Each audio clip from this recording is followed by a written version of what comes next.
For many, the Legion Go 1 was and still is one of the best PC handhelds for, well, most of the people that are interested in coming into the PC handheld niche.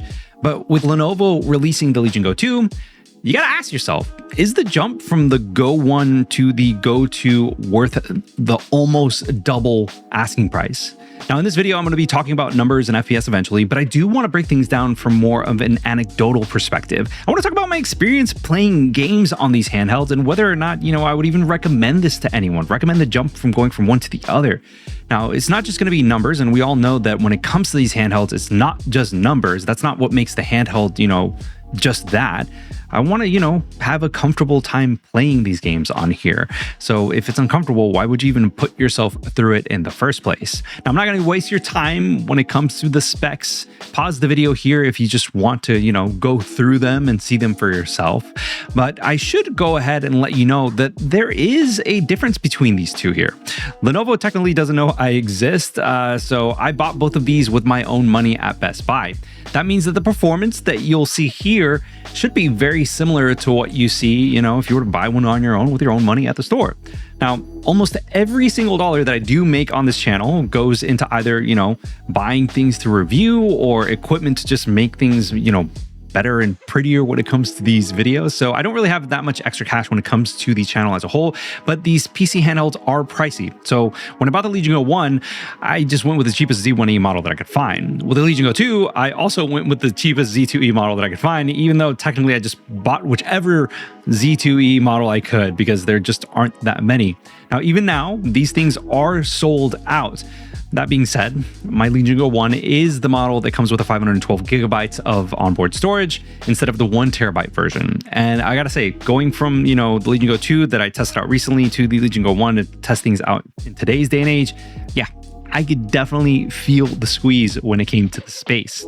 Now, the biggest difference between these two was the fact that there was a bump up in not just RAM, but also the processor itself. The battery life does make a difference when unplugged, especially when we're talking about that mid-range. But let's be real, we haven't really touched grass when it comes to these that much lately.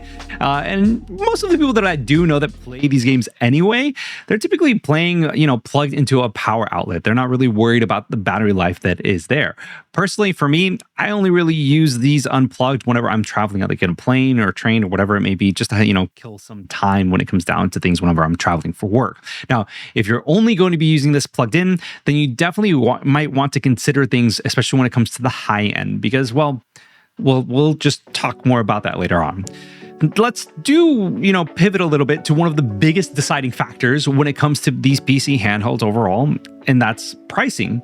With the Legion Go 1, you can still pick this up at Best Buy for $749.99, so about $750, and that's the 1 terabyte version.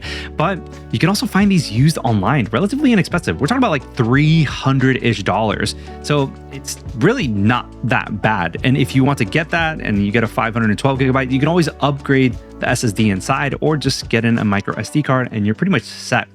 With the Legion Go 2, though, if you can find it, because this sucker is pretty much sold out everywhere, it will set you back right now $1,350 USD for the Z2E version. And there are rumors, because of Ramageddon, that this is going to cause the price of the Legion Go 2 to go up to $1,849 for the Z2E version.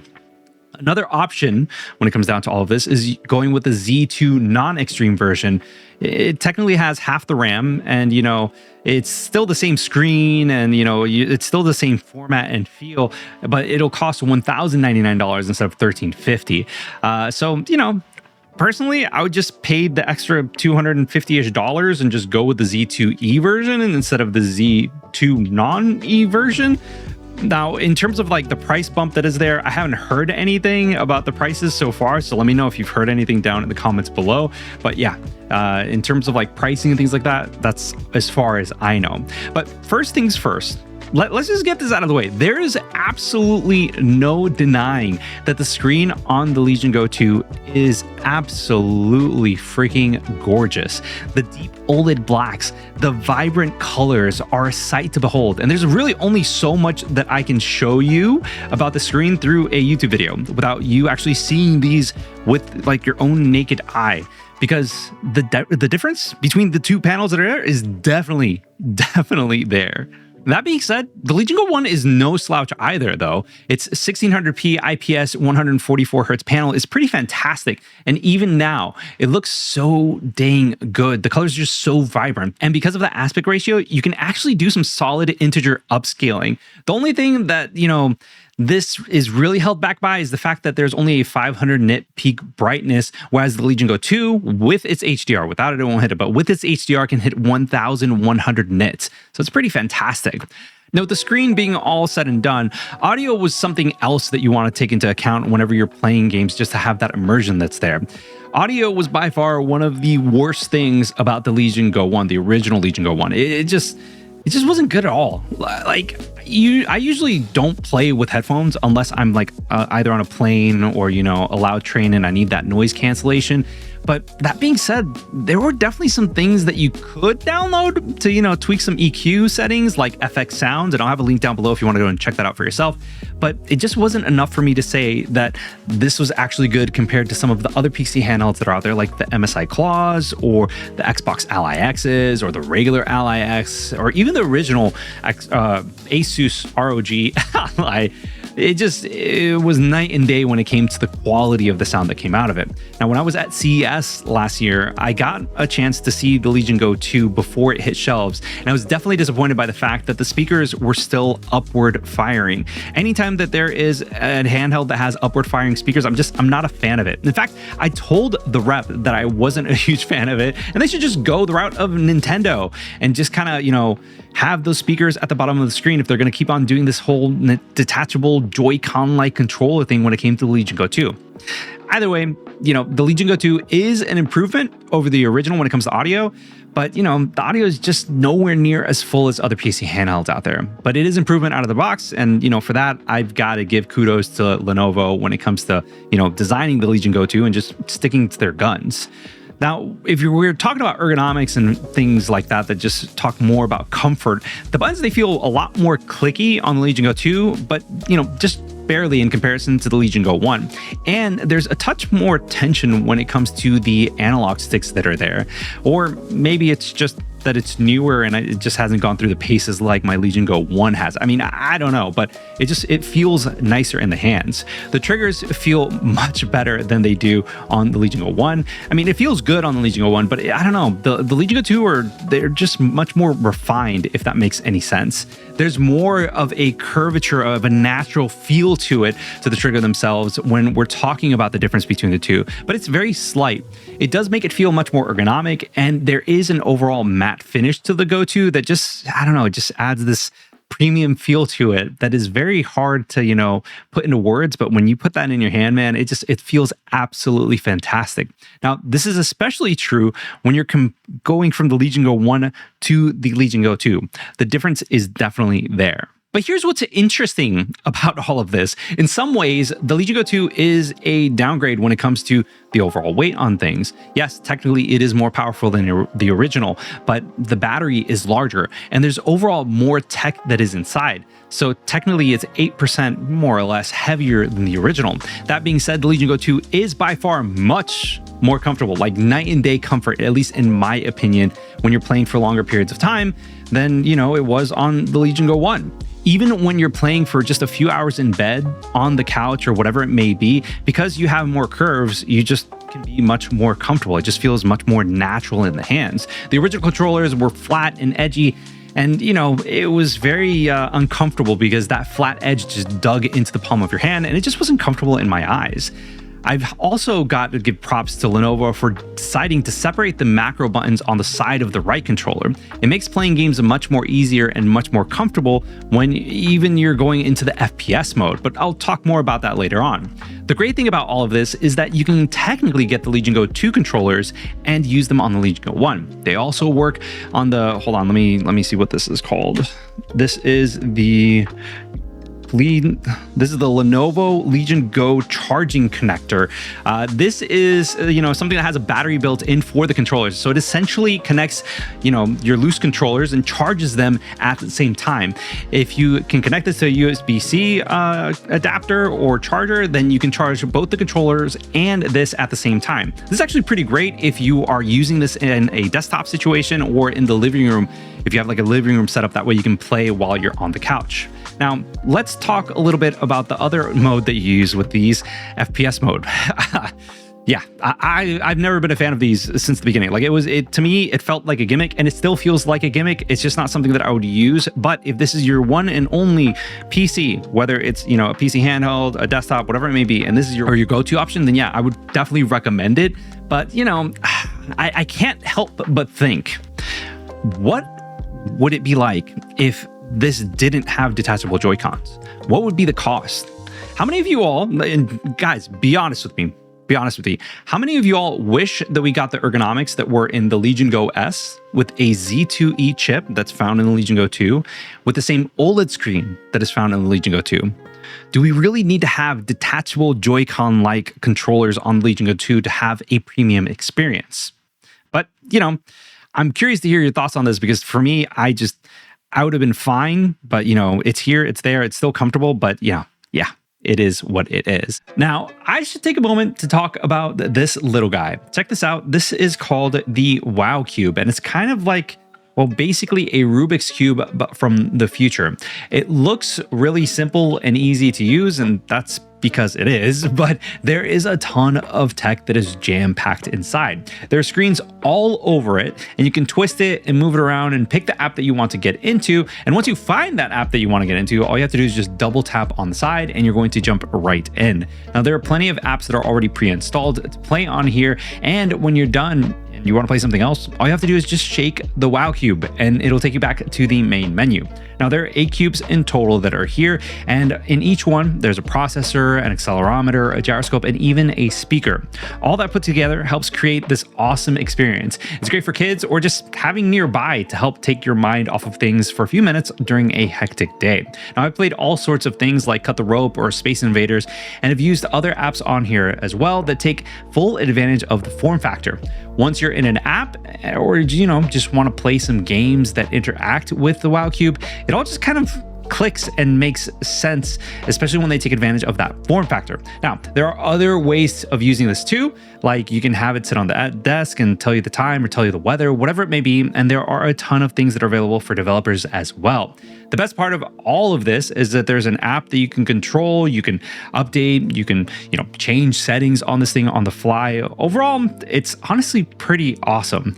Now, if you want to go ahead and grab one for yourself today, check out the link below. There are plenty of deals that are out there, and thanks to WowCube for sponsoring this video.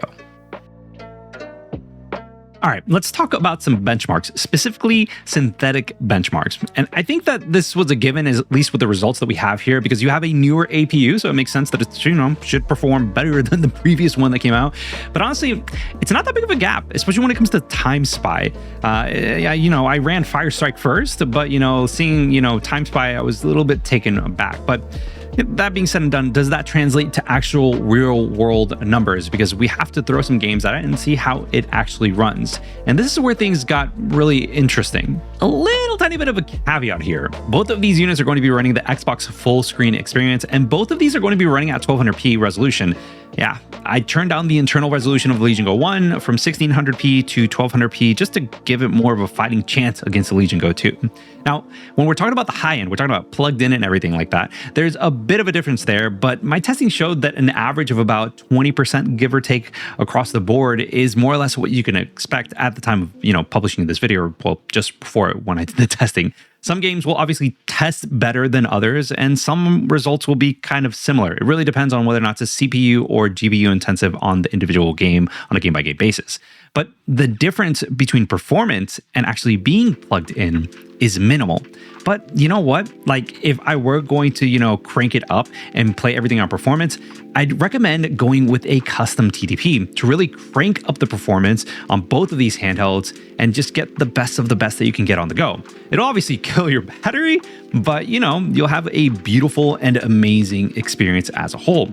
Now, for me personally, I'd rather have a balance between battery life and performance. And that's really where, the mid-range and the Z2E really shine, especially for a PC handheld, something that should be mobile and running on a battery.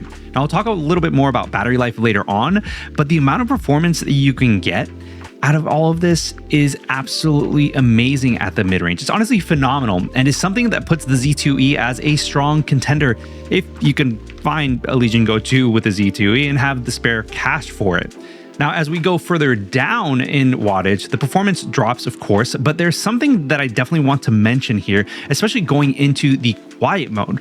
This mode really targets less intensive titles like indies, side scrollers, or even lightweight titles. And even still, the Z2E cranks out way more frames when playing games like Hades 2 on high settings when you compare it against the Legion Go 1.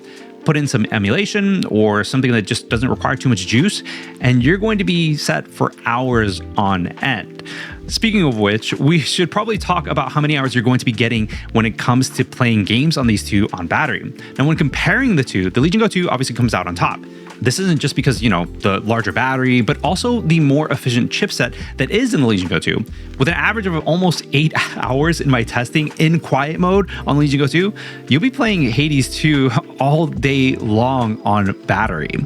But with all of that being said and done, you gotta ask yourself, so who are these for? The Legion Go 1 is for the person that's all right not having the additional 20+% performance gains when you're looking at the high end, especially when you're comparing the Legion Go 1 to the Legion Go 2 and the Z2 Extreme chipset. It's also for someone who doesn't want to dish out $1,000 on a PC handheld, and honestly, rightfully so. You're still going to get plenty of performance, don't get me wrong, and if you want to have SteamOS or Bazzite installed, then you're definitely going to have it pretty easy without having any sort of issues. Also, you have the Legion Go S line, which is out there. Just make sure that you get the one with the Z1 Extreme chipset and not the Z2 Go. That's definitely a no-go for me. That chip performs worse than a Steam Deck. Not to say that, we don't love the Steam Deck here. It's just I feel like that the Steam Deck kind of like set the bar. If you perform better than the Steam Deck, then great. But if you perform worse, then that's definitely not a good thing. We still love you, little guy. Now, the Legion Go 2, on the other hand, this is for somebody that wants, all the bells and whistles. It's for someone that just wants to get the best of the best at this price point and doesn't want to dish out the $2,000, $3,000, or even $4,000 for a PC handheld, which I've seen recently from Neo and the next two. Seriously though, at this price point, why even bother? Just invest in a PC and have a solid wireless network and just stream to your Steam Deck. Like, I feel like you'd be more than fine with that. Now, what would I recommend? I'm not gonna lie to you guys. The Legion Go 2, it feels amazing in my hands. There are very few instances where I don't appreciate the level of craftsmanship and engineering that is seen in this handheld. Yes, it is pricey. There's no ifs, ands, or buts about it, but I truly enjoy playing on this handheld and don't see myself having another main PC handheld when I play for quite some time. But if you're happy spending less money, we're talking about almost half the price or even less if you go use, then yeah, you can go with the Legion Go 1, get the Go 2 controllers, and have a pretty awesome experience as well. Now, if you want to see how the Legion Go 2 compares to the Xbox Ally X, then check out this video over here, guys. I appreciate your time. Thanks for watching. Peace.